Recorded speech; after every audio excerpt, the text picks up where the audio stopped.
levantá-la por sobre sua cabeça, a Bíblia, a espada, e vão dizer comigo: eu sou o que a Bíblia diz que eu sou. Eu tenho o que a Bíblia diz que eu tenho. Eu posso o que a Bíblia diz que eu posso fazer. Que esta palavra esteja sempre muito perto de mim, na minha boca e no meu coração, para eu praticá-la. O Senhor é a minha fortaleza e a minha força, e Ele perfeitamente desembaraça o meu caminho. O Senhor é a força da minha vida. O Senhor é o meu pastor, nada me faltará. Posso todas as coisas naquele que me fortalece. Se Deus é por mim, quem será contra mim? Aleluia. Vamos abrir as nossas Bíblias no livro de Deuteronômio,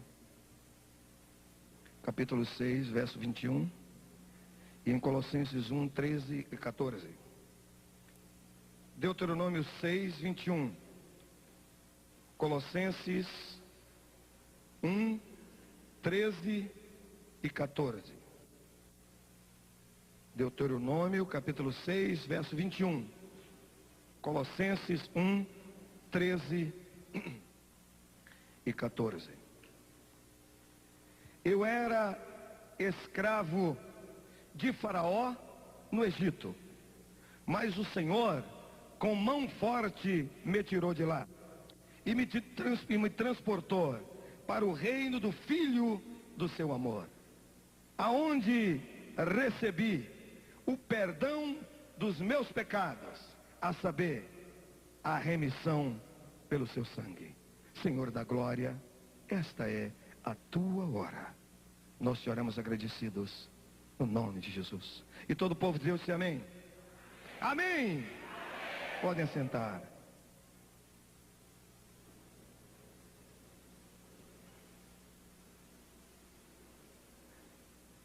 Eu era escravo do diabo.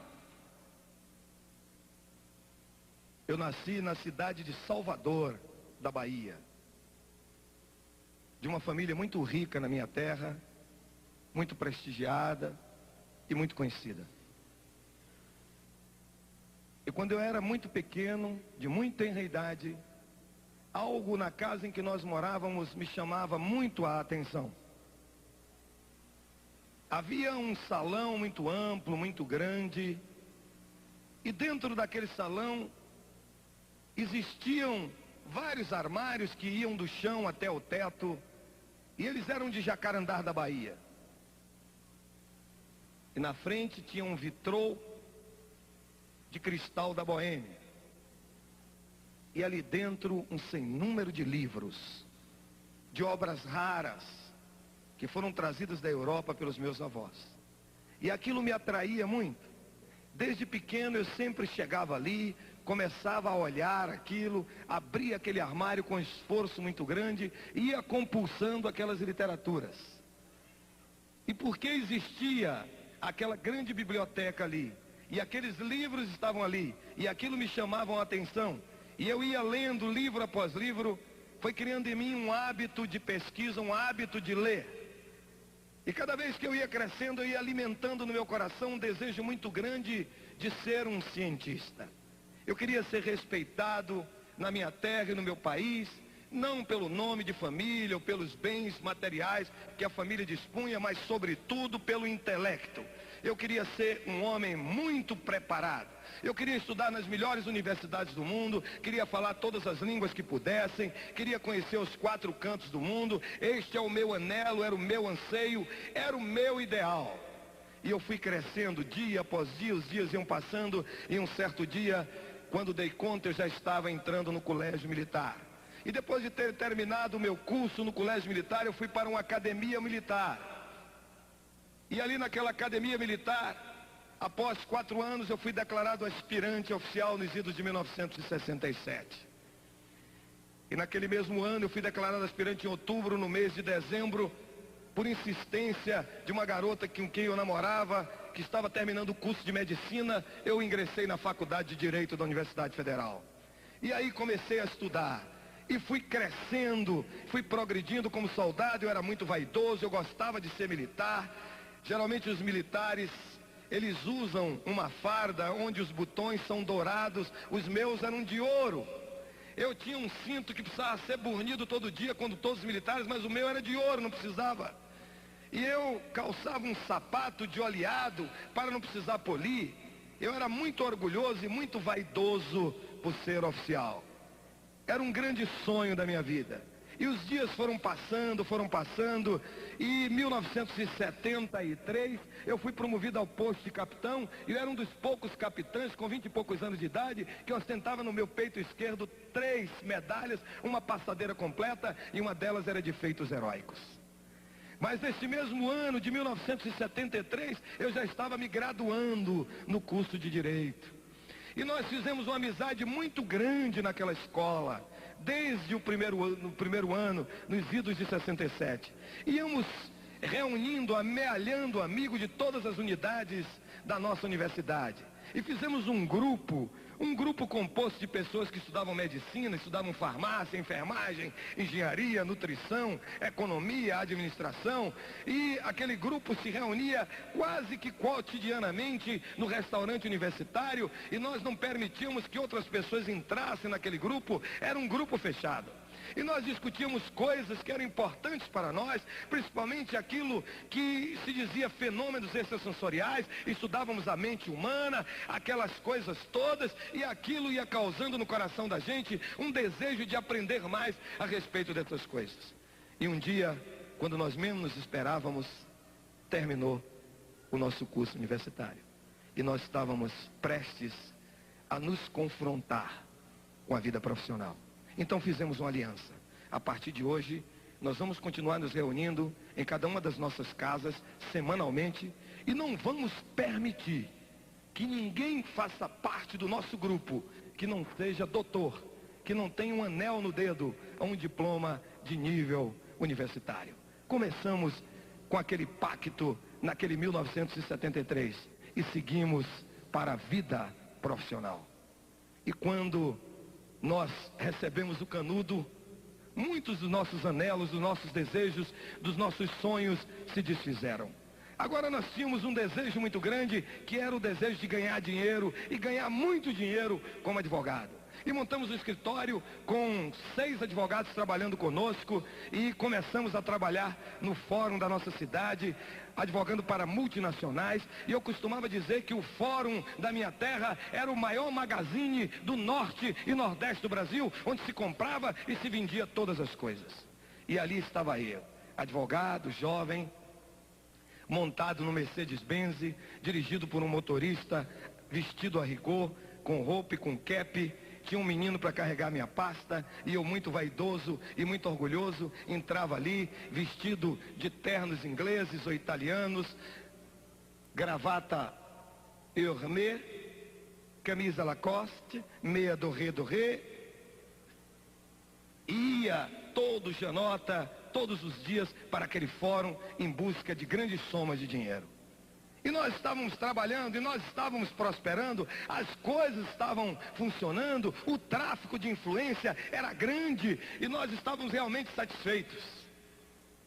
Mas eis que um certo dia, eu, que era uma pessoa eminentemente vaidosa, e que não gostava de apertar a mão de ninguém, se alguém tinha que apertar a minha mão para fechar o negócio, eu queria chegar correndo no escritório em casa para lavar a mão, a depender do tipo de pessoa, passar um pouco de éter ou de álcool, né? Às vezes até detergente, alguma coisa, porque eu tinha nojo das pessoas, eu olhava as pessoas como números, como meros volumes, que não tinha outro interesse a não ser faturar, ganhar dinheiro e traficar com aquelas influências.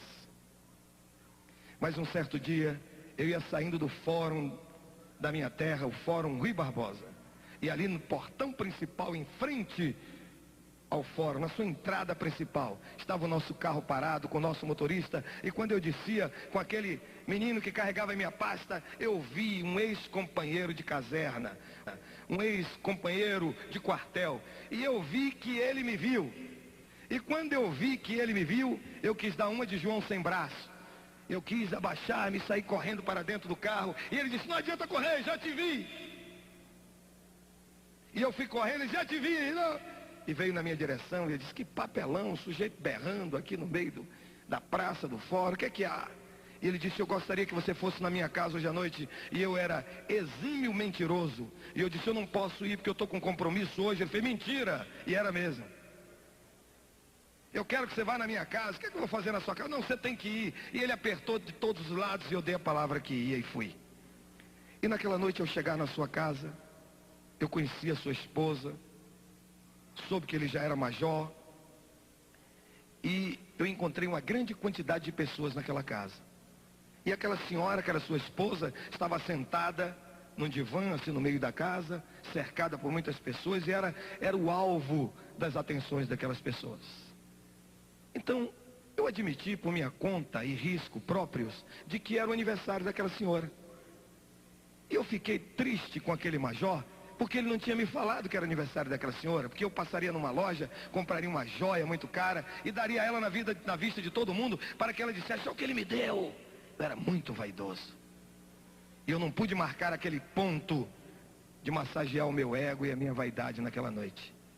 Mas em dado momento, aquela senhora levantou-se e foi para uma sala maior, e naquela sala existia uma mesa no centro dela, uma mesa muito grande, guarnecida por uma toalha de brocado branca. E aquela senhora sentou-se na cabeceira daquela mesa e chamou-me para sentar-me do seu lado direito, local de autoridade. E eu fiquei feliz: ó, como eu sou importante aqui, vou vir sempre aqui nessa casa. E depois ela foi posicionando as pessoas ao redor daquela mesa, e de repente ela deu um sinal para o esposo, e ele assentou-se em diagonal a mim. Eu estava aqui à direita, ele estava aqui, ó, lá do outro lado, na ponta da mesa. Eu comecei a sorrir, e ele também sorria. Eu creio que ele sorria porque pensava que eu estava gostando, mas não é. É que no meu coração eu estava dizendo: oh, que saudade do quartel. Se eu ainda estivesse no quartel, eu ia chegar amanhã no pátio, ia espalhar aqui em casa que mulher manda, até o galo canta fino. E ela fez um sinal para ele, ele levantou-se, foi lá e apagou a luz. E quando ele apagou a luz, eu entrei em parafuso. Eu disse: meu Deus, onde eu fui me meter? O que é isso? O que esse cara vai fazer? E quando aquela luz foi apagada, acendeu-se no centro da mesa uma lamparina, uma luz assim muito mortiça, e ela transfigurou-se. Aquela mulher mudou.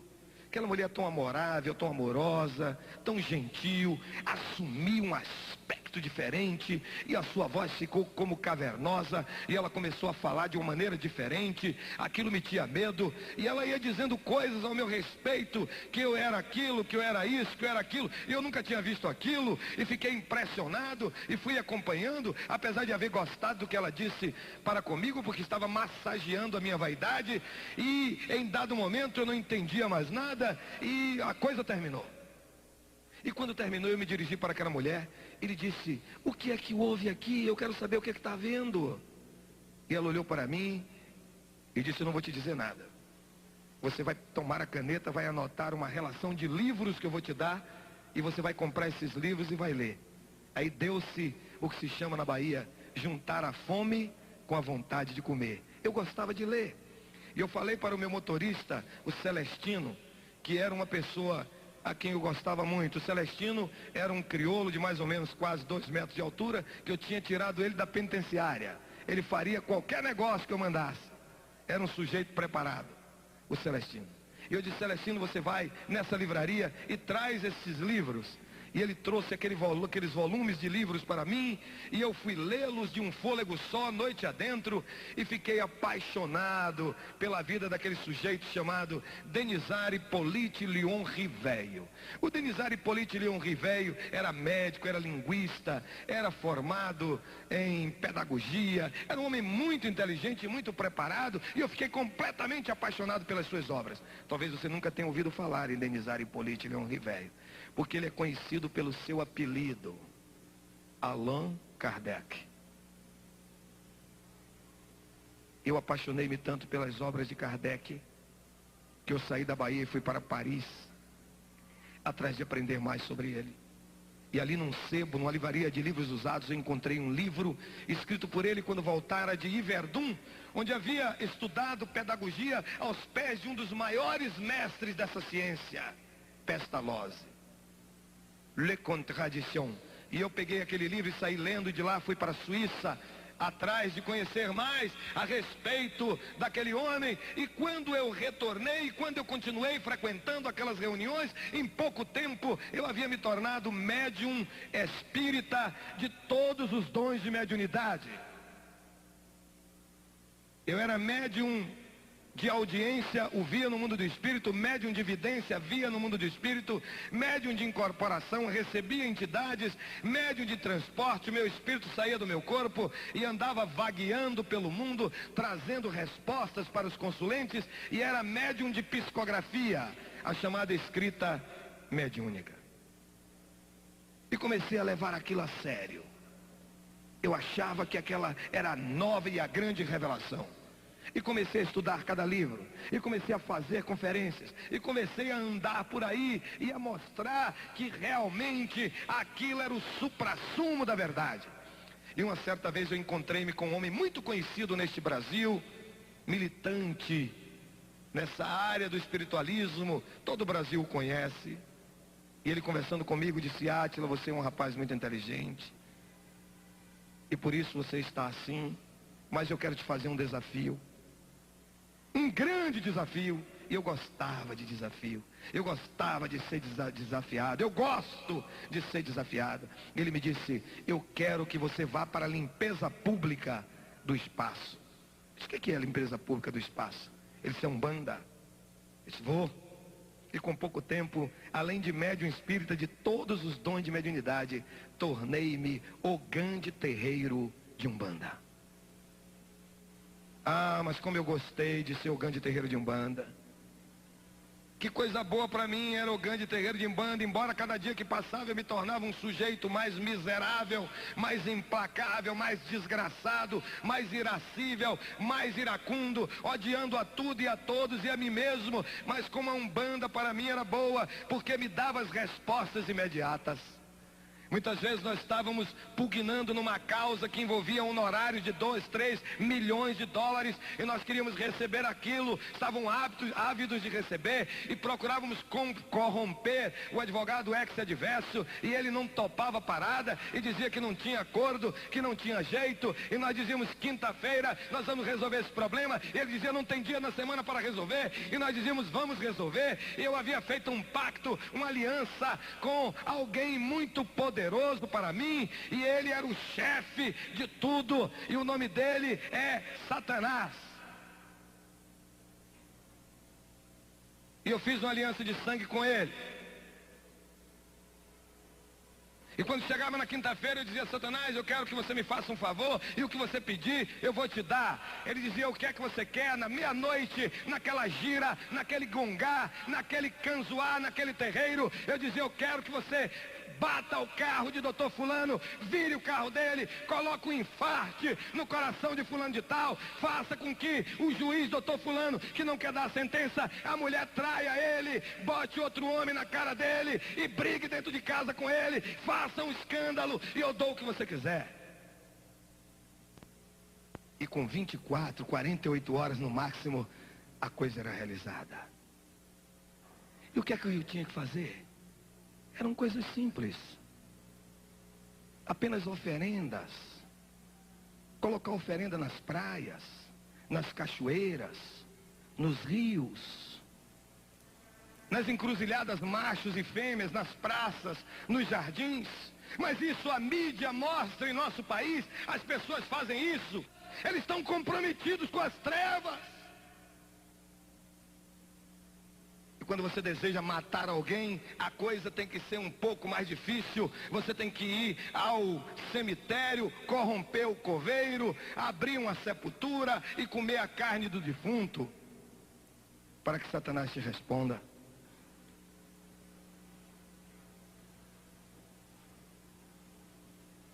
E as coisas iam andando, e nós íamos ganhando muito dinheiro. Mas cada dia que passava, eu ia entrando numa depressão muito grande. Uma depressão muito grande. E talvez você não saiba, mas todos aqueles que servem ao diabo a nível sacerdotal são obrigados a serem homens. Todos chamados pais de chiqueiro, que o povo chama de pai de santo, são homossexuais. Tanto eles quanto as mães de santo. Porque o diabo coloca na cabeça deles que existem entidades que são femininas e que não está bem no corpo deles.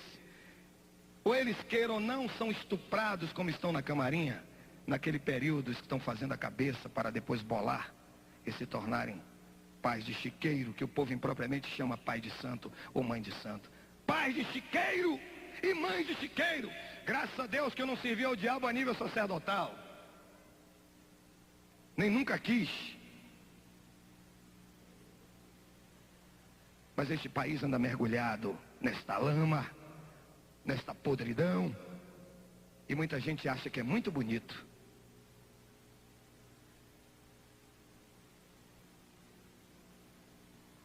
E cada dia que passava, eu entrava numa espiral. Não tinha paz, não tinha alegria. Nada me satisfazia. Era um homem casado com uma médica. E nós tínhamos trocado algumas gentilezas em casa. E eu lhe disse, se você quiser ficar dentro desta casa, quando nós cruzarmos pelo corredor, não toque em mim. Porque eu tenho nojo, eu tenho asco de você.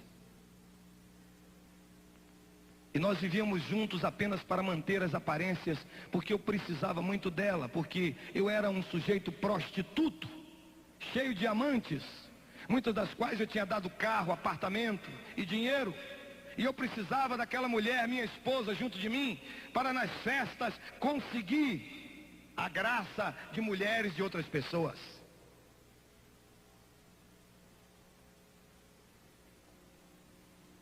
E em determinada altura da minha vida, a sede e a fome de preencher o vazio que se encontrava no mais recôndito do meu ser era tão grande que eu era médium espírita de todos os dons de mediunidade, ogã de terreiro de Umbanda, eu era do Seixonoê, eu era do Hare Krishna, eu era da meditação transcendental, eu era messiânico, era da ciência cristã, era mestre de maçonaria, era mestre Rosa Cruz, era yogi, era zen budista, era alquimista, era meditador transcendental, era ocultista, era da New Age.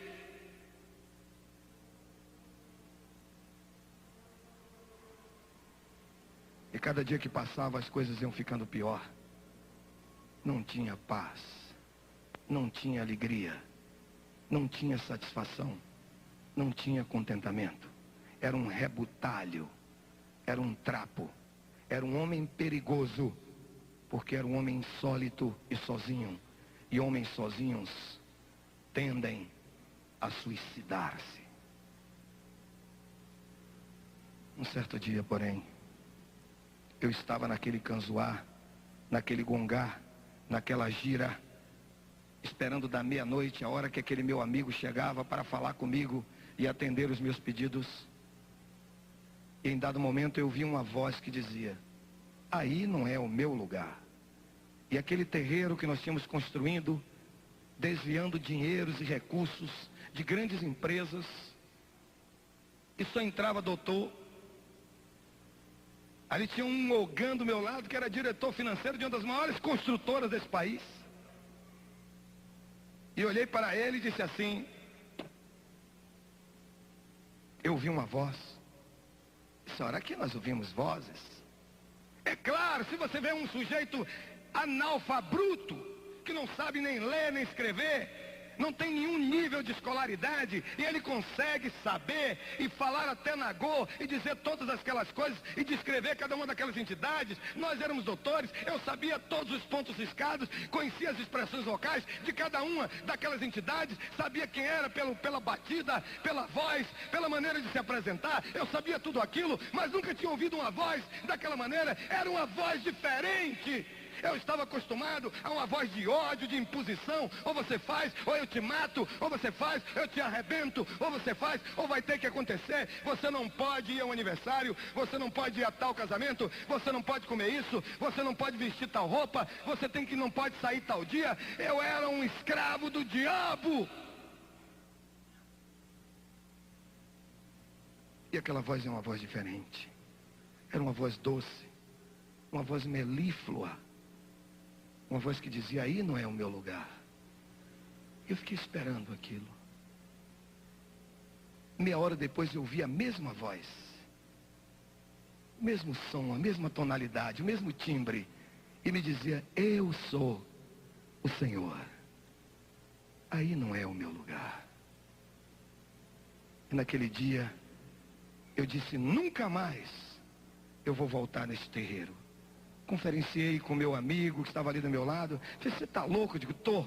Nunca mais eu volto aqui. E saí correndo dali em busca do nosso carro. E quando eu cheguei naquele carro, que abri aquela porta, que posicionei-me no volante, eu tive a sensação de que alguém entrara e que se assentara no banco de carona, e eu fiquei intrigado, porque eu era médium, também vidente, eu via todas as coisas no mundo do espírito, e eu não estava podendo ver quem estava do meu lado, e eu saí em desabalada carreira, e apoderou-se de mim naquela noite um desejo irresistível de morrer. Eu queria me arrebentar, eu queria explodir, eu queria quebrar-me ao meio, e saía naquela madrugada em alta velocidade, cerca de 70 quilômetros, para chegar na minha casa. E eu ia em velocidade, e quando chegava na curva, entrava na contramão, e só pensava: vai aparecer uma grande carreta, e eu vou explodir em cima dela, ou um ônibus, ou qualquer coisa, e não aparecia. E quando chegava no despenhadeiro, eu jogava para cima, algo me livrava, aquela sensação terrível de alguém, aquele calor, aquela coisa crespa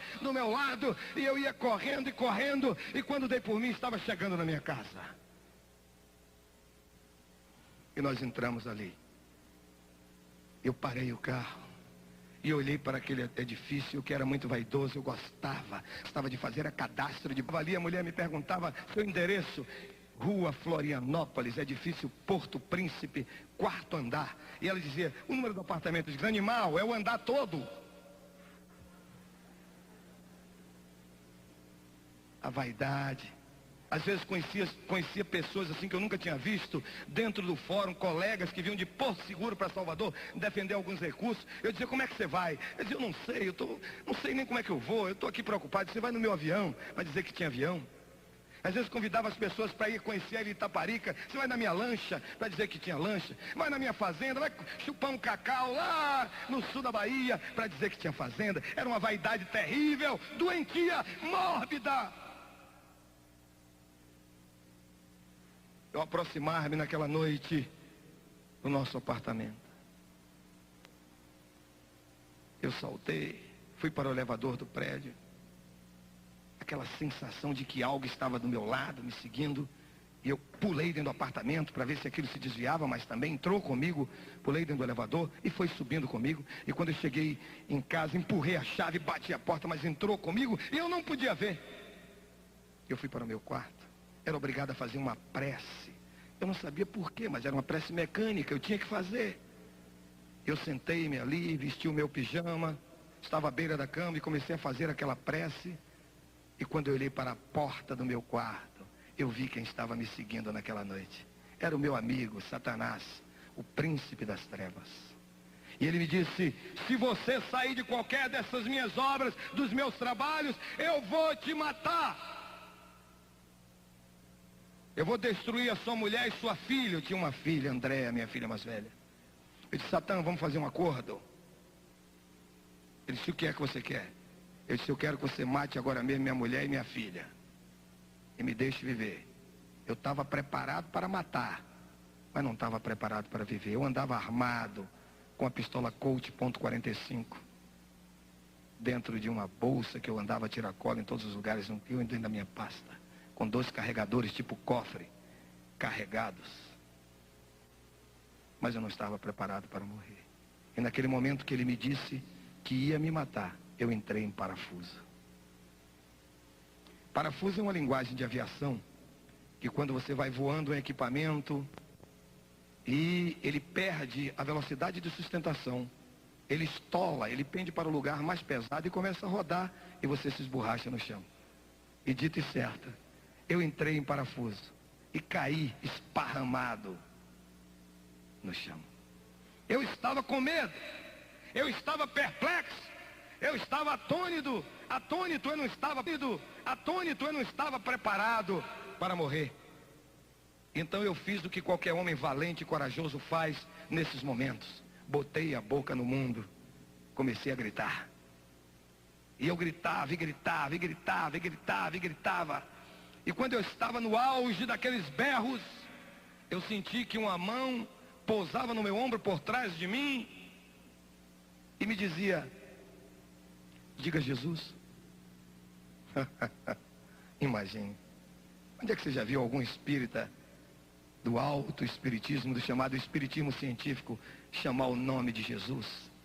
Eu sabia que Jesus era um médium, um homem de Nazaré, um médium que recebeu por incorporação um Cristo planetário, e que algum dia, depois de muitas reencarnações, eu também seria um Cristo planetário, um avatar, um espírito angélico, porque eu ia gritar por Jesus, gritar por Deus.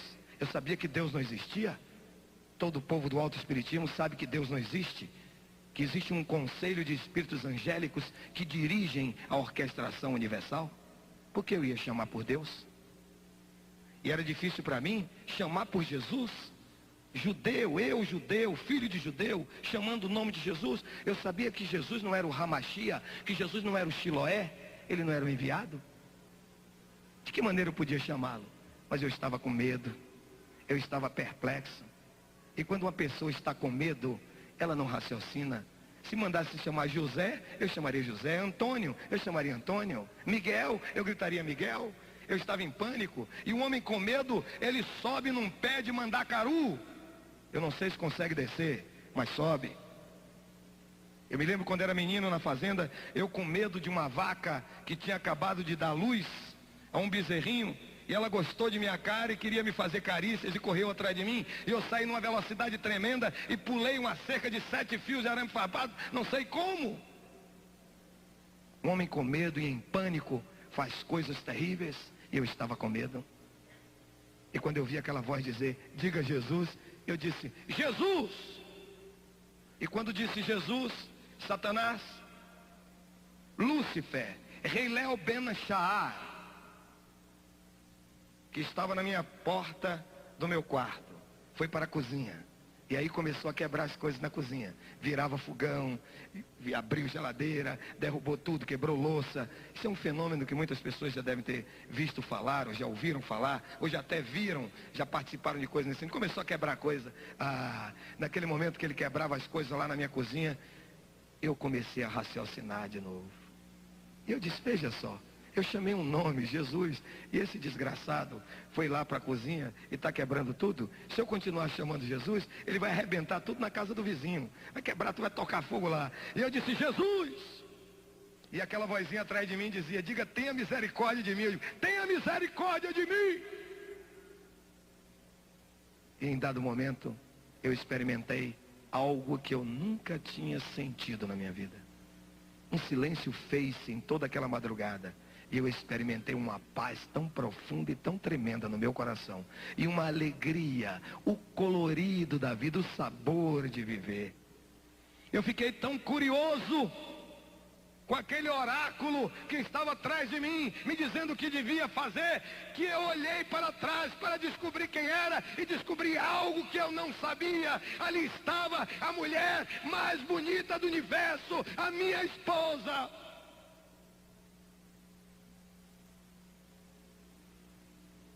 Aquela pequena mulher de 1,50 m de altura, tinha colocado o seu rosto no chão, a sua cara no pó, e disse, Deus, se você libertar o meu marido das garras de Satã, todas as quartas-feiras, nós vamos te fazer um culto até a morte.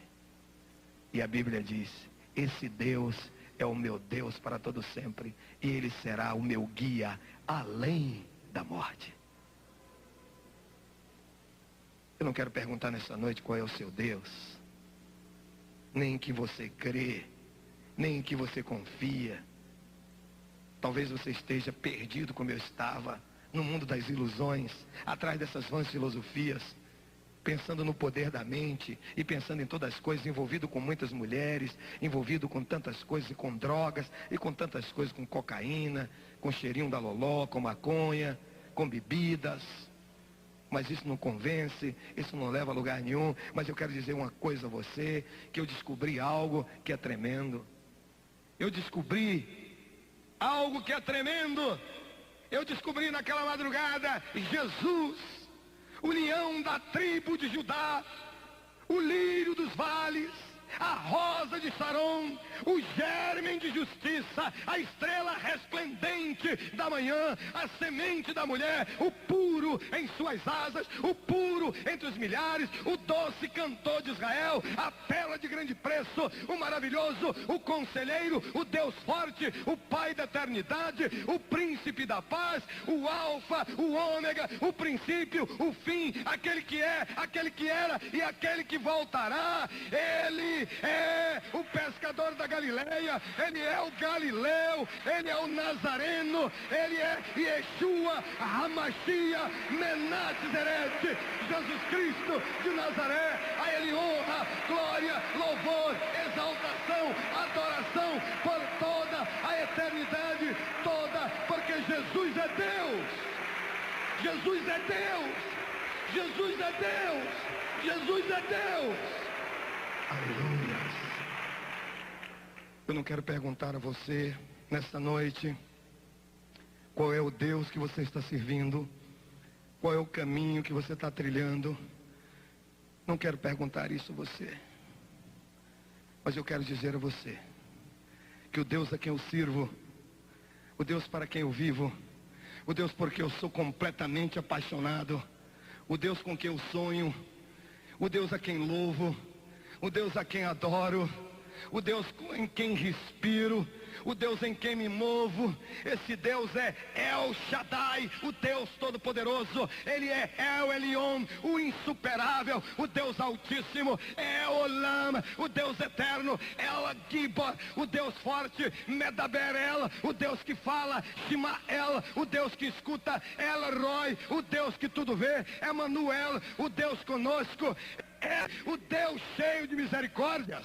Ele é Jeová Tsavaote, o Senhor dos exércitos, Jeová Jiré, o Senhor da prosperidade e da provisão, Jeová Nissi, o Senhor que é a nossa bandeira, Jeová Rafá, o Senhor que nos cura, nos sara, nos sana, Jeová Shalom, o Senhor que é a nossa paz, Jeová Rohi, o Senhor que é o meu pastor, Jeová Tzidkenu, o Senhor justiça nossa, Jeová Mikdaskin, o Senhor que se revela, Jeová Chamar, o Senhor que está presente, ele está mais perto de nós do que o ar que nós respiramos.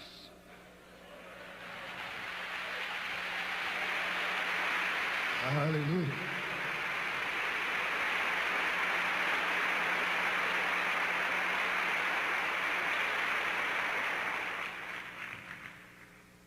Ele é Jeová. Jeová em hebraico significa o autoexistente que se revela, aquele que faz as coisas acontecer. Ele é o Deus que vivifica os mortos, que chama à existência coisas que não existem. Ele é o único Deus verdadeiramente existente. A Ele, ao Senhor, honra, glória, louvor, exaltação, adoração por toda a eternidade toda, porque só Ele é digno de receber a honra, a glória, a força e o poder, ao Rei eterno, imortal, invisível, mas real. A Ele ministramos o louvor. E nesta noite memorável, nesta noite gloriosa, porque Ele está aqui, os seus anjos estão aqui, Ele está no meio de nós. Esta é a tua noite. Esta é a tua noite. Você nunca mais será o mesmo. Eu dificilmente assisto televisão, não tenho um tempo, não gosto muito. Mas uma vez ao chegar à frente de uma televisão, eu vi uma propaganda de um cartão de crédito. Estava escrito assim: American Express, não saia de casa sem ele.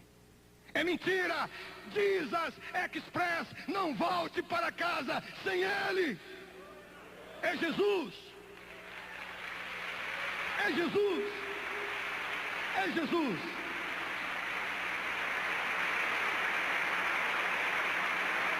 E nessa noite, é a tua noite.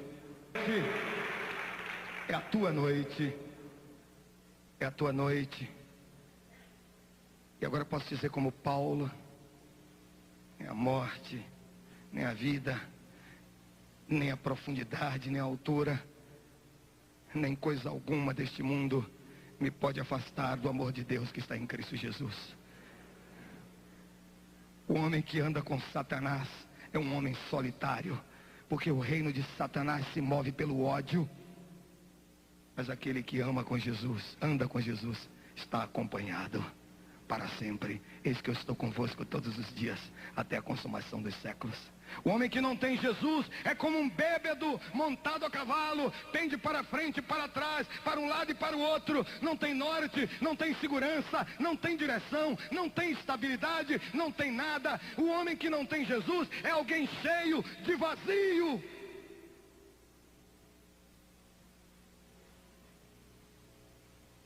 Mas nessa noite, Jesus, que é uma pessoa educada, não entram na vida dos outros sem serem convidadas. Você pode ter uma ideia que tem Jesus, mas se você nunca o convidou a entrar na sua vida, ele nunca entrou. Apocalipse 3:20, eis que estou à porta do seu coração e bato. Se você ouvir a minha voz e abrir a sua porta, eu entrarei e cearei com você, e você comigo. Ele quer ser seu amigo, ele quer que você o convide a entrar na sua vida, a participar da sua existência, a ser o dirigente da sua história.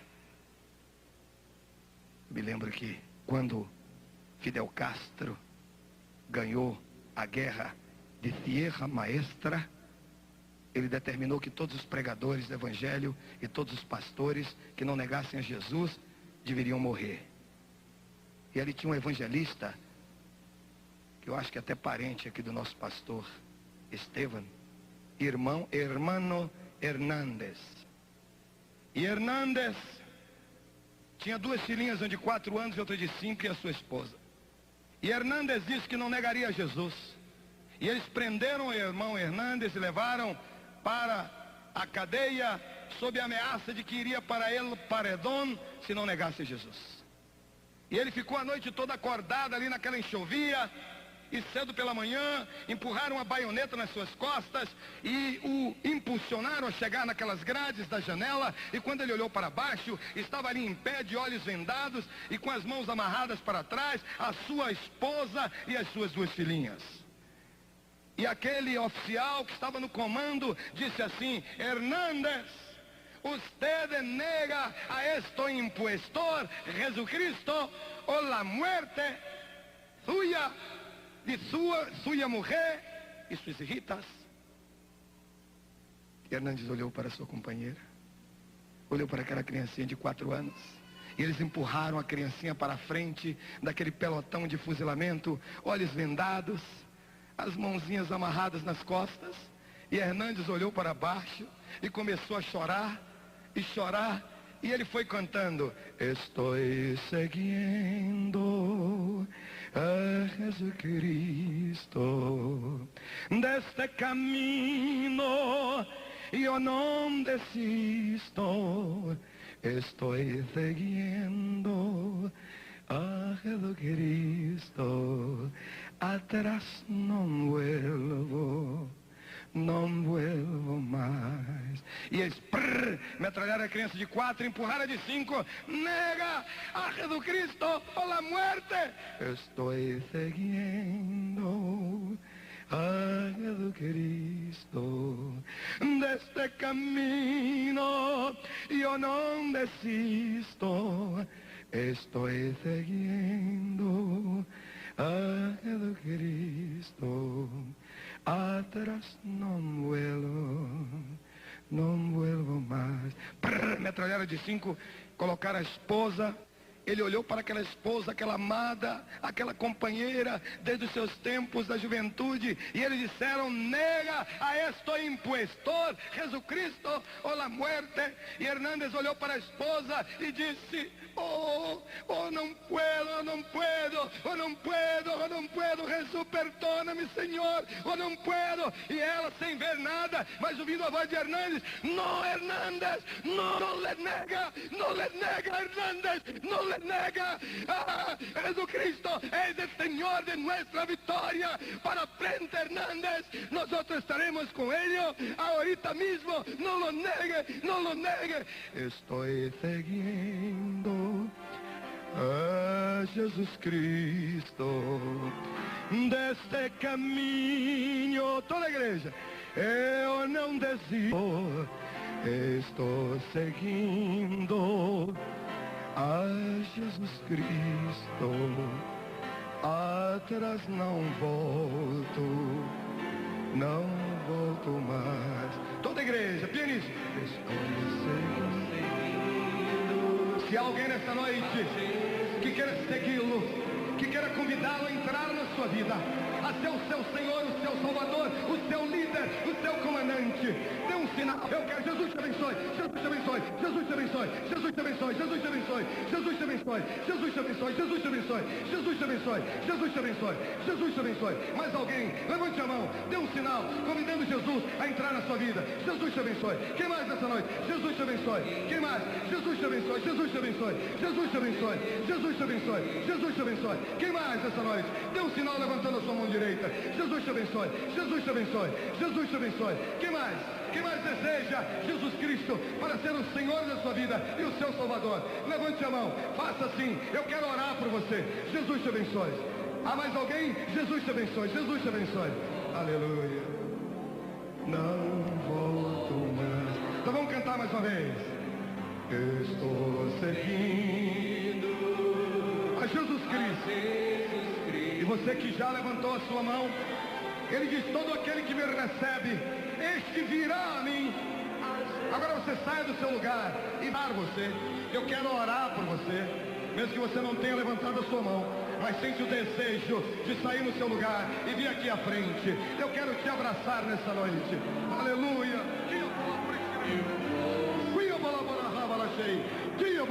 Venha rápido, venha rápido. É Jesus, é Jesus.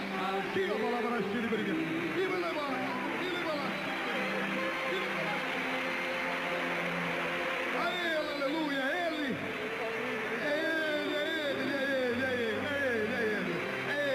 É Jesus, é Jesus, é Jesus, é Jesus. Mesmo que você não tenha levantado a mão, mas sente o desejo de vir para Jesus, venha rápido. Fica aqui, eu quero orar por você. Fique aqui. Venha para Jesus. Venha, eu quero abraçá-lo. Quero orar por você. Jesus te abençoe. Jesus, pode vir mesmo que não tenha levantado a mão. Este é o momento. A igreja está orando em línguas. Nós estamos saqueando os infernos e povoando os céus. Aleluia. Venha para Jesus. Como você estiver, se estiver drogado, homossexualizado, estiver perdido, desesperado, venha.